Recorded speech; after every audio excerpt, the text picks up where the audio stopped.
Ciao a tutti ragazzi, io sono Umberto e ben ritrovati in questo mio nuovo video. In questo video oggi voglio parlarvi di John Emil List, un assassino americano con una meticolosità e perfezione nel commettere i delitti che è stato l'uomo più ricercato in tutto il mondo. Infatti voglio raccontarvi la sua storia proprio nei minimi dettagli, nei minimi particolari. Ma prima di cominciare, come di consuetudine, vi ricordo di iscrivervi al canale, di lasciare un bel like a questo video, di commentare tantissimo e di attivare tutte le campanelline. Ma diamo il via a questa avventura. Go!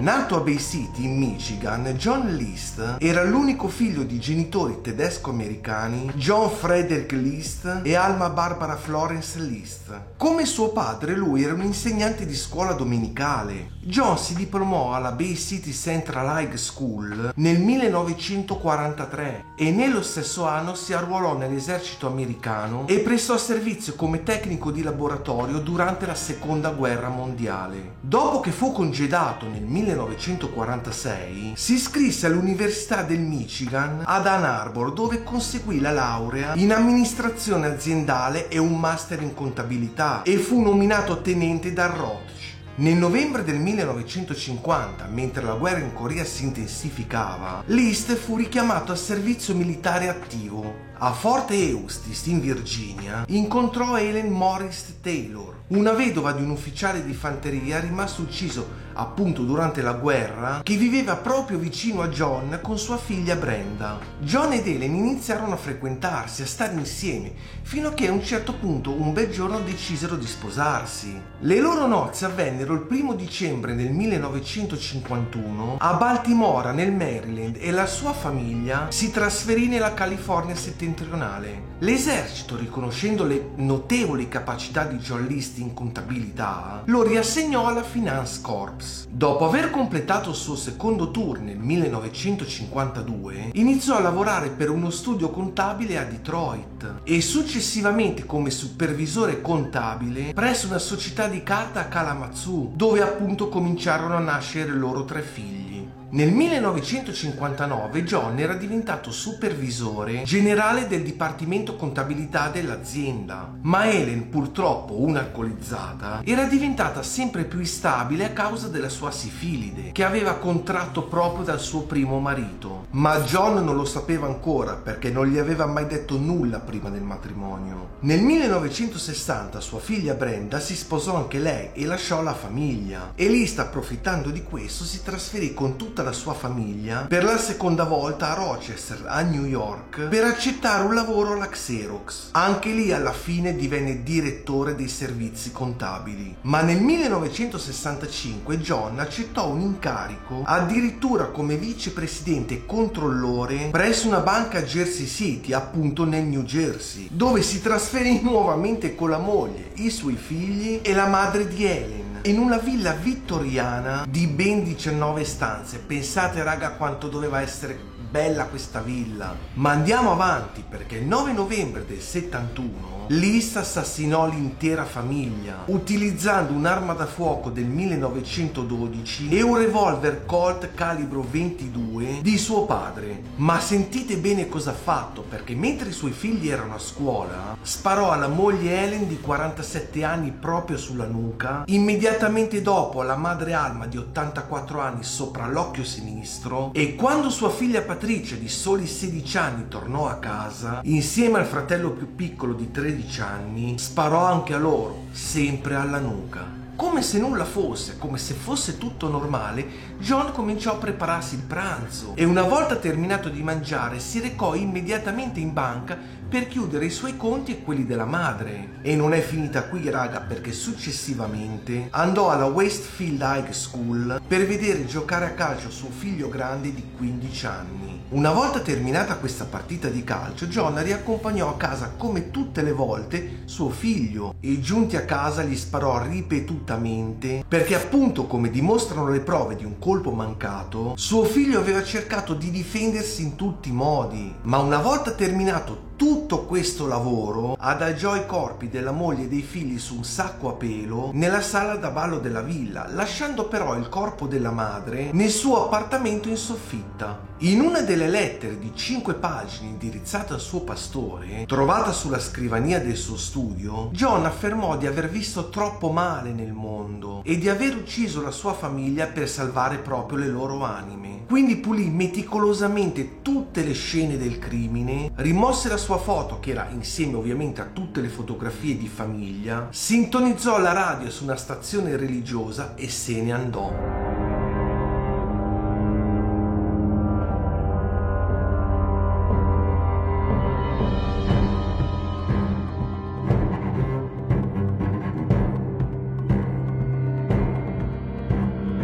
Ma ragazzi, qui sta per arrivare la parte forte, perché dovete sapere che tutti questi delitti furono scoperti solo il 7 dicembre, quasi un mese dopo, in parte a causa delle tendenze solitarie della famiglia e in parte invece a causa delle note che John mandò a scuola dove studiarono i ragazzini, e le mandò tra l'altro anche al suo posto di lavoro, sostenendo che i suoi figli avrebbero fatto una lunga vacanza, ma soprattutto un lungo viaggio per andare a trovare la loro nonna materna malata nel North Carolina per alcune settimane.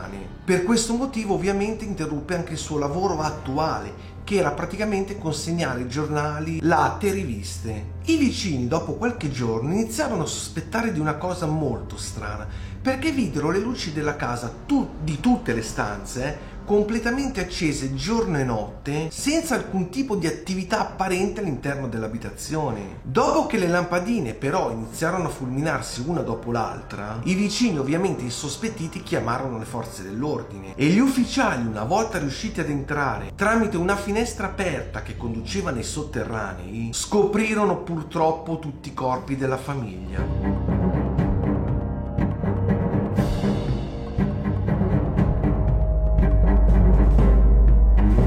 Westfield, che fu il posto che aveva registrato talmente così pochi crimini dal 1963, ricevette l'attenzione nazionale per il posto di uno dei crimini più noti del New Jersey. Dopo il rapimento e l'omicidio di Charles Lindbergh, fu lanciata a questo punto una caccia all'uomo a livello nazionale. La polizia indagò su centinaia di piste, purtroppo senza avere alcun tipo di riscontro. Tutte le fotografie affidabili di John List erano infatti state distrutte. L'auto di famiglia, che era una Chevrolet Impala di colore verde del 1963, fu ritrovata parcheggiata all'aeroporto di John Kennedy a New York. Ma nemmeno in quel caso la polizia trovò prove che List abbia preso un aereo. Il corpo di Alma, appunto la madre di John, fu trasportata in aereo a Frankmount nel Michigan ed è proprio lì che venne sepolta, nel cimitero di St. Lawrence, mentre Helen e i suoi 3 figli vennero sepolti nel cimitero di Fairview a Westfield. Briz Knoll, che fu il nome della loro casa, rimase totalmente vuota fino a quando purtroppo venne distrutta da un incendio nell'agosto del 1972, esattamente 9 mesi dopo gli omicidi. Sebbene la distruzione però sia stata dichiarata ufficialmente dolosa, rimase comunque risolta e non ci fu alcun sospettato. Distrutto insieme a tutta la casa fu anche il lucernaio di vetro colorato della sala da ballo, che si diceva che fosse un originale firmato da Tiffany del valore di almeno $100.000 dell'epoca, equivalente a ben $730.000 nel 2023. Ma nel 1974, fatta piazza pulita, pulito tutto, insomma, dove c'era quella casa, ne venne costruita un'altra sopra. Nel 1971, come scoprì in seguito l'FBI, John List aveva viaggiato in treno dal New Jersey, passando per Michigan, e infine terminò il suo viaggio in Colorado. Si stabilì a Denver nel 1972 e accettò un lavoro sempre di contabilità sotto falso nome, ovvero Bob Clark. Dovete sapere, ragazzi, che Bob Clark era uno dei suoi compagni di scuola e successivamente, infatti, il vero Bob Clark dichiarò di non aver mai conosciuto List.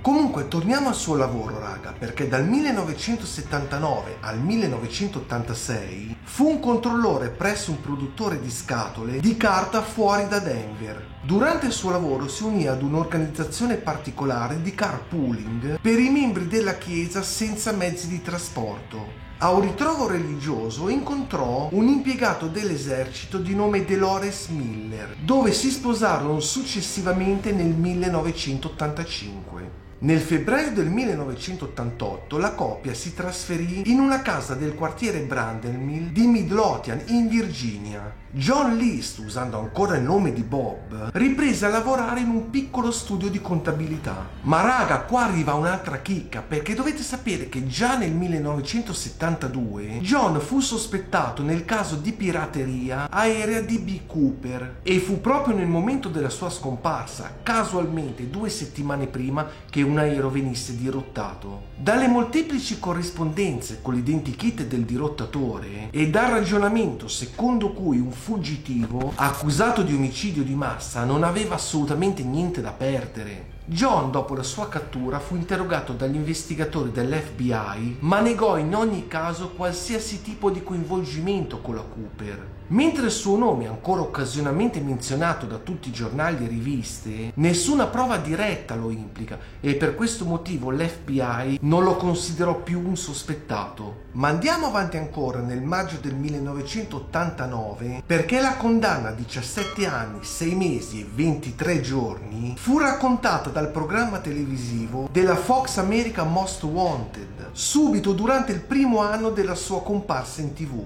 Il suo identikit presentava vari segmenti su un busto di argilla invecchiato scolpito dall'artista forense Frank Bender, che si rivelò tra l'altro molto simile all'aspetto reale di John Emil List. Il 1 giugno, meno di 2 settimane dopo la trasmissione, John fu arrestato presso uno studio contabile di Richmond dopo che un vicino di Denver riconobbe la descrizione e allertò tutte le autorità. John List continuò a sostenere il suo alias per diversi mesi e addirittura anche dopo la sua estradizione, che avvenne nel 1989 nella contea di Union nel New Jersey. Infine, di fronte a prove inconfutabili, tra cui una corrispondenza con le impronte digitali con i registri militari di List, così come alcune piccolissime prove trovate sulle scene dei crimini, confessò finalmente la sua vera identità il 16 febbraio del 1990. Al processo John testimoniò che le sue difficoltà finanziarie raggiunsero il livello estremo di crisi nel 1971, quando fu licenziato con la chiusura della banca di Jersey City. Per evitare di condividere con la famiglia questo suo stato, secondo lui, umiliante, si impegnò nella stessa routine e nello stesso suo identico modo di vestirsi di quando era impiegato, uscendo di casa ogni mattina in orario e trascorrendo la sua giornata o ai colloqui di lavoro o alla stazione ferroviaria di Westfield, leggendo i giornali fino all'orario di tornare a casa. John dirottò il denaro dai conti bancari di sua madre per evitare appunto l'inadempienza del suo mutuo della casa. Con il passare del tempo, però, soprattutto in quell'anno, i problemi finanziari della famiglia diventarono sempre più tesi e lui incoraggiò i suoi figli a cercare un lavoro part-time, dicendo loro, ovviamente fingendo, che gli sarebbe servito durante la vita per aumentare la propria maturità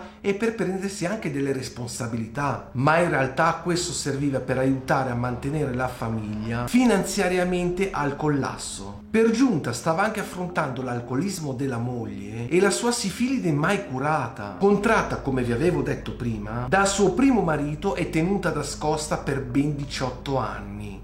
Secondo la testimonianza di List al processo, disse che Helen le aveva fatto pressione di sposarsi affermando falsamente di essere incinta. Inoltre John affermò che insistette anche nel celebrare le nozze nel Maryland, il che non richiedeva il test prematrimoniale per la sifilide, obbligatorio invece nella maggior parte di tutti gli altri stati. John affermò che sebbene la sua salute peggiorasse progressivamente e soprattutto in maniera molto veloce, continuò a non dire nulla né a lui né ai suoi medici, fino ad un certo punto, quando un esame approfondito rivelò la sua vera malattia. A quel punto il suo progredire della malattia, accoppiata con l'alcol, l'aveva trasformata praticamente quasi in un vegetale, in una reclusa trasandata e paranoica che frequentemente e anche spesso pubblicamente umiliava List, paragonando sfavorevolmente la sua abilità sessuale con quella del suo primo marito. Uno psichiatra, infatti, nominato dal tribunale, testimoniò che John List soffriva di un disturbo ossessivo compulsivo della personalità e che vedeva solo due soluzioni alla sua problematica: accettare l'assistenza sociale o uccidere tutta la sua famiglia per mandare le loro anime in paradiso. Ma per John l'assistenza sociale era inaccettabile, perché avrebbe esposto sia lui che la sua famiglia al ridicolo e non solo, avrebbe anche violato gli insegnamenti del padre, molto autoritario, riguardo alla cura e alla protezione di tutti i membri della famiglia.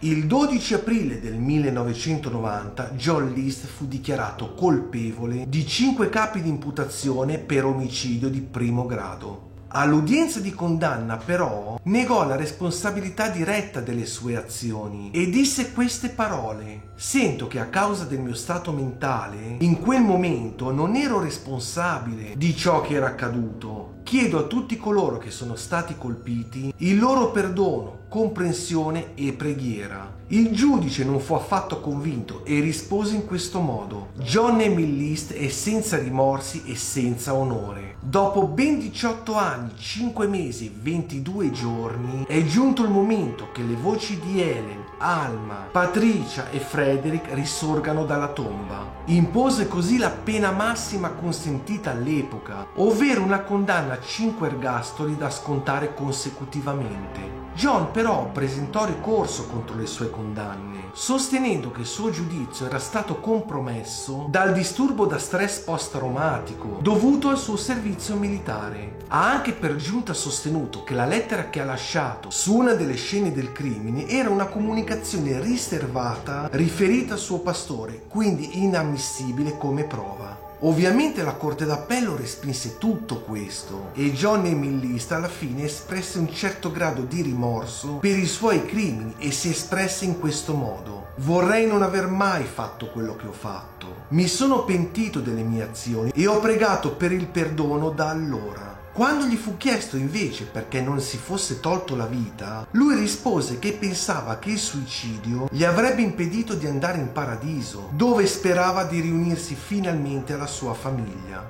List, per complicazioni dovute alla polmonite all'età di 82 anni, perse la vita il 21 marzo del 2008. Morì mentre era imprigionato presso il Francis Medical Center di Trenton, nel New Jersey. Pensate che per riportare la sua morte, il New Jersey Star Ledger si riferì a lui come l'uomo nero di Westfield. Ragazzi, che dirvi, spero che questo video vi sia piaciuto. Se è così, mi raccomando, iscrivetevi al canale, attivate tutte le campanelline e commentate. Noi ci vediamo molto presto nel mio prossimo video. Ciao a tutti raga e stay tuned!